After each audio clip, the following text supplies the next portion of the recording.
राघव चड्ढा पर क्यों टूटी आम आदमी पार्टी की खामोशी? क्यों डिप्टी लीडर के पद से हटाए गए राघव चड्ढा?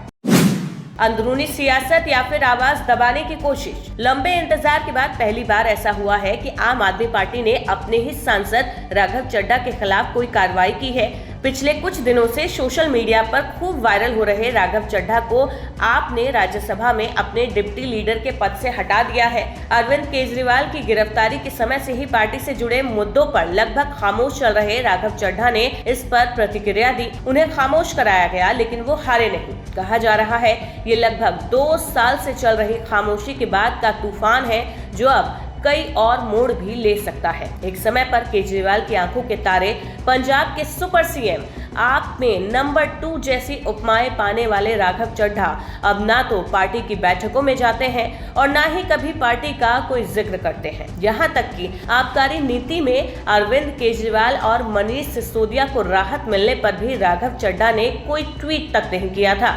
पिछले साल अरविंद केजरीवाल के जन्मदिन पर राघव चड्ढा ने महज औपचारिकता निभा देने वाला एक ट्वीट किया था।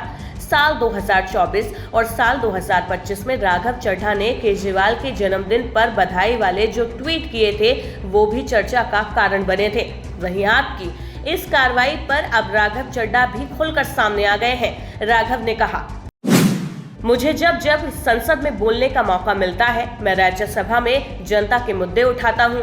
शायद ऐसे मुद्दे उठाता हूं जिसे आम तौर पर संसद में नहीं उठाया जाता है।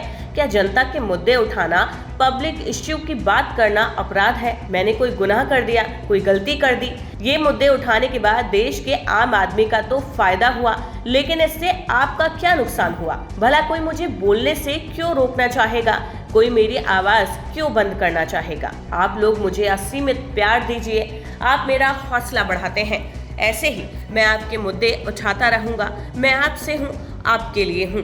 राघव के बयान को आने की देर थी, बस फिर क्या, आपके सारे धुरंधर राघव को घेरने में जुट गए। पहले सौरभ भारद्वाज ने राघव से पूछा, हम सब लोग अरविंद केजरीवाल के सिपाही हैं। हमने एक ही बात सीखी थी, जो डर गया समझो मर गया।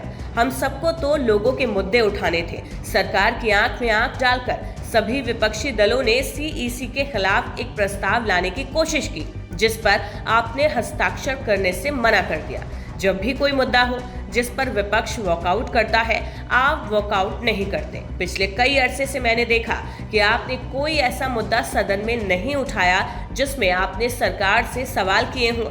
ऐसे डर कर राजनीति कैसे होगी? सौरभ भारद्वाज के बाद दिल्ली की पूर्व मुख्यमंत्री आतिशी भी भला कहाँ पीछे रहने वाली थी। आतिशी ने भी राघव से पूछा, आखिर क्या मजबूरी है राघव की जो वो सरकार से सवाल करने से डरते हैं?